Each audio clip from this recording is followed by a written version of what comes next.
اعوذ باللہ من الشیطان الرجیم، بسم اللہ الرحمن الرحیم، الحمد للہ رب العالمین، الصلاۃ والسلام علی سید المرسلین خاتم النبیین، اما بعد۔ صحیح بخاری، باب کتاب الجنائز، حدیث نمبر 1296، اردو ترجمہ۔ غمی کے وقت سر منڈوانے کی ممانعت۔ اور حکم بن موسیٰ نے بیان کیا کہ ہم سے یحییٰ بن حمزہ نے بیان کیا، ان سے عبد الرحمن بن جابر نے کہ قاسم بن مخیمرہ نے ان سے بیان کیا، انہوں نے کہا کہ مجھ سے ابو بردہ بن ابو موسیٰ نے بیان کیا کہ ابو موسیٰ اشعری رضی اللہ عنہ بیمار پڑے، ایسے کہ ان پر غشی طاری تھی اور ان کا سر ان کی بیوی ام عبداللہ بنت ابی رومہ کی گود میں تھا۔ وہ ایک زور کی چیخ مار کر رونے لگیں۔ ابو موسیٰ رضی اللہ عنہ اس وقت کچھ بول نہ سکے، لیکن جب ان کو ہوش ہوا تو انہوں نے فرمایا، میں بھی اس کام سے بیزار ہوں، جس سے رسول اللہ صلی اللہ علیہ وسلم نے بیزاری کا اظہار فرمایا۔ رسول اللہ صلی اللہ علیہ وسلم نے کسی غم کے وقت چلا کر رونے والی، سر منڈوانے والی اور گریبان چاک کرنے والی عورتوں سے اپنی بیزاری کا اظہار فرمایا تھا۔ حدیث نمبر 1297، اردو ترجمہ۔ رخسار پیٹنے والے ہم میں سے نہیں، یعنی ہماری امت سے خارج۔ ہم سے محمد بن بشار نے بیان کیا، انہوں نے کہا کہ ہم سے عبد الرحمن بن مہدی نے بیان کیا، انہوں نے کہا کہ ہم سے سفیان سوری نے بیان کیا، ان سے اعمش نے، ان سے عبداللہ بن مرہ نے، ان سے مسروق نے، اور ان سے عبداللہ بن مسعود رضی اللہ عنہ نے کہ رسول اللہ صلی اللہ علیہ وسلم نے فرمایا، جو شخص کسی میت پر اپنے رخسار پیٹے، گریبان پھاڑے اور عہد جاہلیت کی سی باتیں کرے، وہ ہم میں سے نہیں ہے۔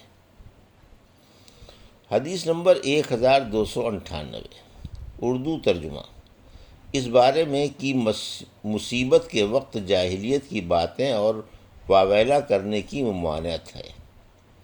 ہم سے عمر بن حفص نے بیان کیا، ان سے ان کے باپ حفص نے، اور ان سے اعمش نے، اور ان سے عبداللہ بن مرہ رضی اللہ عنہ نے کہ رسول اللہ صلی اللہ علیہ وسلم نے فرمایا، جو کسی کی موت پر اپنے رخسار پیٹے، گریبان چاک کرے اور جاہلیت کی باتیں کرے، وہ ہم میں سے نہیں ہے۔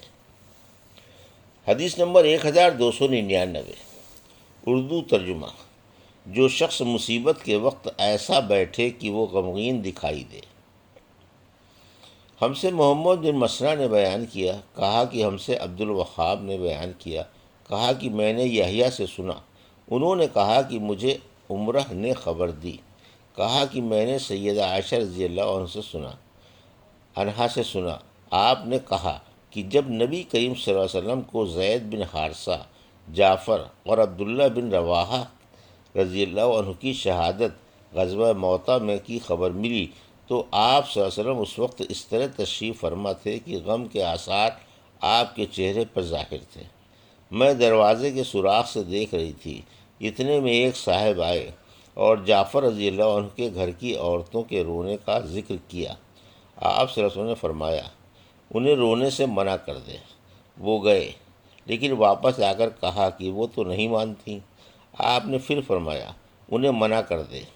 اب وہ تیسری مرتبہ واپس ہوئے اور عرض کیا، یا رسول اللہ، قسم اللہ کی وہ تو ہم پر غالب آ گئی ہیں۔ عمرہ نے کہا کہ حضرت عائشہ رضی اللہ عنہا کو یقین ہوا کہ ان کے اس کہنے پر رسول کریم صلی اللہ علیہ وسلم نے فرمایا، پھر ان کے منہ میں مٹی جھونک دے۔ اس پر میں نے کہا کہ تیرا برا ہو، رسول کریم صلی اللہ علیہ وسلم اب جس کام کا حکم دے رہے ہیں وہ تو کرو گے نہیں، لیکن آپ صلی اللہ علیہ وسلم کو تکلیف میں ڈال دیا۔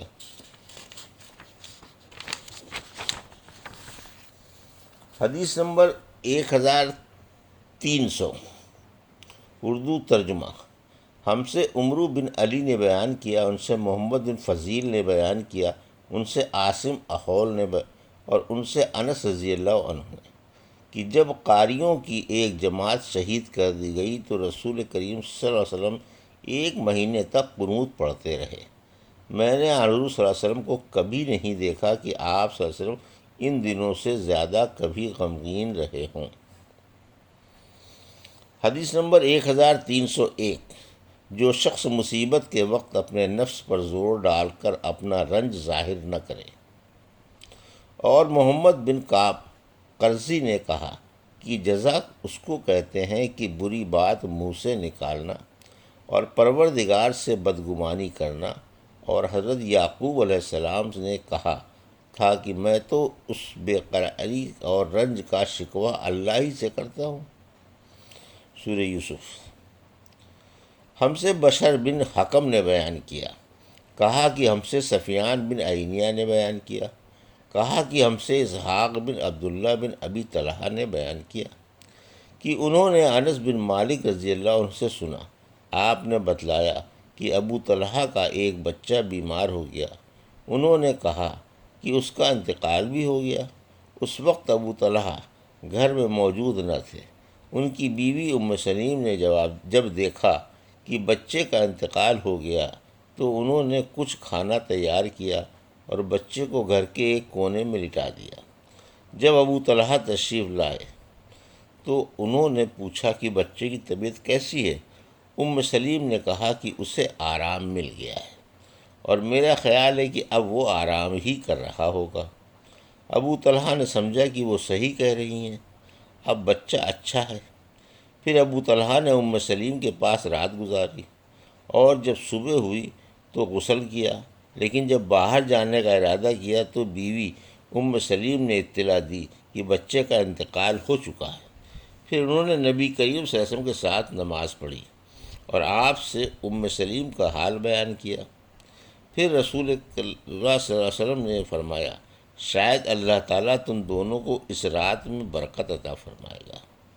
سفیان بن عینیہ نے بیان کیا کہ انصار کے ایک شخص نے بتایا کہ میں نے ابو طلحہ رضی اللہ عنہ کی انہی بیوی سے 9 بیٹے دیکھے جو سب کے سب قرآن کے عالم تھے۔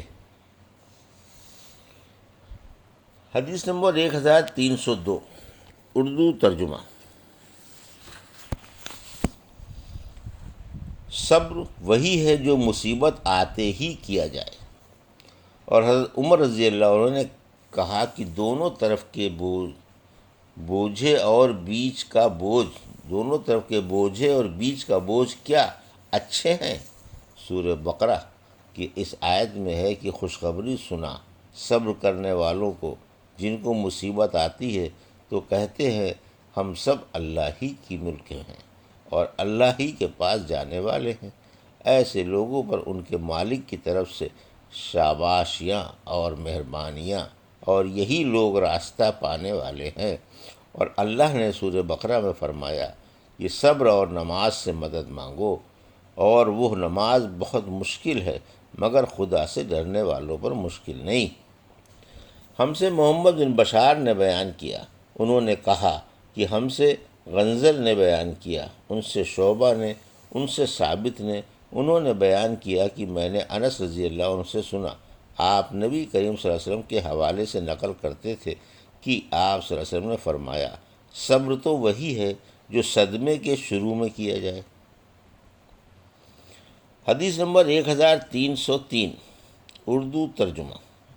نبی کریم صلی اللہ علیہ وسلم کا یہ فرمانا کہ اے ابراہیم ہم تمہاری جدائی پر غمگین ہیں۔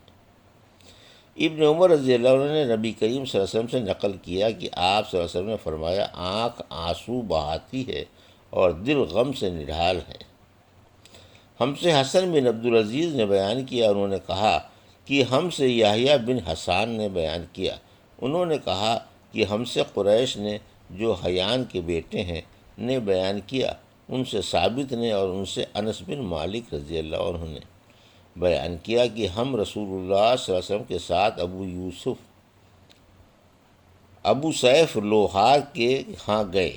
یہ ابراہیم رسول اللہ صلی اللہ علیہ وسلم کے صاحبزادے کو دودھ پلانے والی انا کے خاوند تھے۔